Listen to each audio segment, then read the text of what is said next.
a une super belle sonorité, malgré l'échappement d'origine. Après Aprilia, ils font toujours des très belles sonorités. C'est toujours sympa. Moi perso, j'adore le bruit de Aprilia RS V4 ou Tuno V4. Et là, on a vraiment une belle sonorité, malgré une grosse gamelle. Hein. L'échappement est assez volumineux, mais il est assez bien fini quand même. Et on a un son superbe. Merci Aprilia. Ouais, ça marche quand même bien.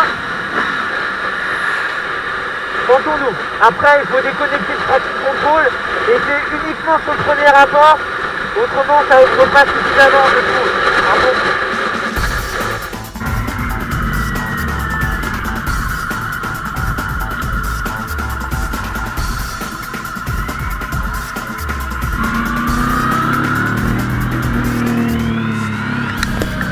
La position donc assez haute et assez agréable. On domine vraiment la route comme d'hab. Moi, je disais tout à l'heure, j'aime beaucoup ces positions. Alors, la puissance de cette dorsale du roue, elle est pas mal.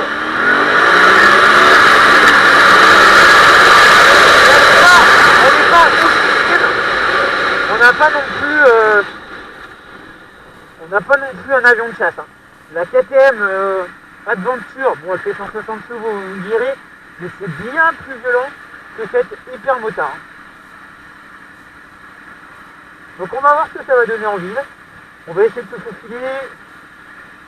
Donc petit aparté sur mon micro et le fait est que mes vidéos n'aient pas une qualité de son au top. Je sais, mon micro est commandé, mais c'est assez long. C'est pas prévu livraison avant le 13 mars. Donc je vous demande d'être patient. On va pas non plus arrêter de faire des vidéos juste parce que le son est pas au top. Je vous invite à monter un peu plus le son.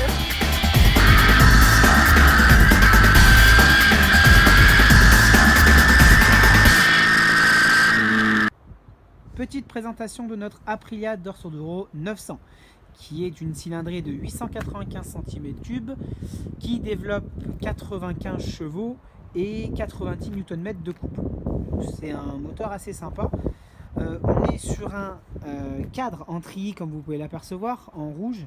Il ressort bien avec le kit déco Aprilia. Au niveau de la fourche, on est sur une fourche inversée qui est de 41 mm, très jolie sur le côté doré.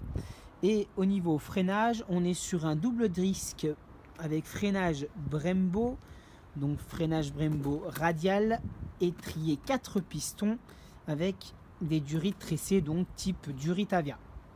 Au niveau de la transmission, on est sur une boîte 6 vitesses avec une transmission par chaîne. En termes de jantes, on est sur des jantes alu en 17 pouces aussi bien à l'avant qu'à l'arrière.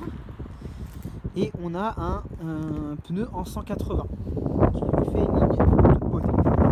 En termes de freinage arrière, on est toujours sur un étrier Brembo, donc on a un double piston avec un système ABS bien entendu, norme oblige. On est sur un amortisseur réglable en précharge sur l'arrière, amortisseur Sash. Voilà, je pense qu'Aprilia n'a pas résigné sur les moyens. Il a mis du bel équipement sur cette moto. On a un échappement qui est assez volumineux mais qui épouse bien la ligne de la moto et je trouve que ça lui va plutôt bien. En termes de hauteur de selle, on est sur une hauteur de selle de 870 mm, donc on est plutôt haut perché et c'est assez agréable quand on conduit ce genre de machine. Donc on a vraiment une sensation, moi j'appelle ça un hyper motard. On a une petite capacité de réservoir qui est de 12 litres et on est sur un poids de 212 kg tout plein fait. Donc c'est une machine qui est quand même pas super légère, mais pour ce type de machine c'est assez bien. Donc le poids est assez bien réparti. Au niveau de l'instrumentation de bord, on a un super beau compteur digital, donc en couleur bien entendu. Voilà, donc sur le dessus vous pouvez apercevoir donc le contour, le passage, donc les rapports engagés et la vitesse au milieu.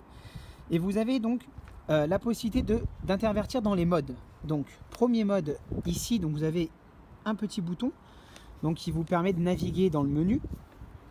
Donc moteur à l'arrêt, vous avez possibilité donc le ATC, d'intervenir sur l'ATC. ATC donc c'est le traction control. Donc là il est désactivé.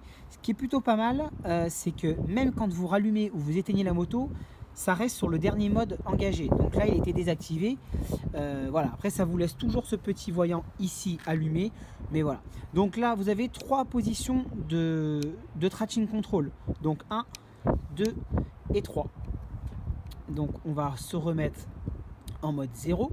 Ensuite, donc vous n'avez plus qu'à cliquer dessus. Donc le nombre de kilomètres, vous voyez, elle est vraiment toute neuve, elle a 71 km, donc on était encore un peu en mode rodage. Ensuite, vous avez donc le timer, les trips, la vitesse max enregistrée, et vous avez une fois moto activée, c'est-à-dire démarrer, c'est ce qu'on va faire de suite. Ça vous permettra d'écouter le bruit, qui est assez sympa d'ailleurs. On viendra au bruit. Voilà, vous avez la possibilité d'intervertir avec ce bouton-là dans les modes, donc les 3 modes. C'est-à-dire que vous avez le mode sport, le mode rain, donc pluie, et le mode tour qui est touring, ce qui intervient sur la cartographie. Donc vous avez une moto un peu plus péchou. En termes de sonorité, on est quand même plutôt pas mal. Malgré un échappement d'origine, ça nous permet d'avoir une moto avec d'une part une belle gueule et de deux une super sonorité. Je vous remercie de m'avoir suivi sur cette vidéo et je vous dis à bientôt.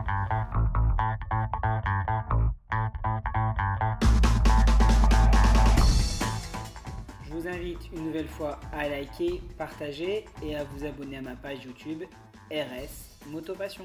Salut!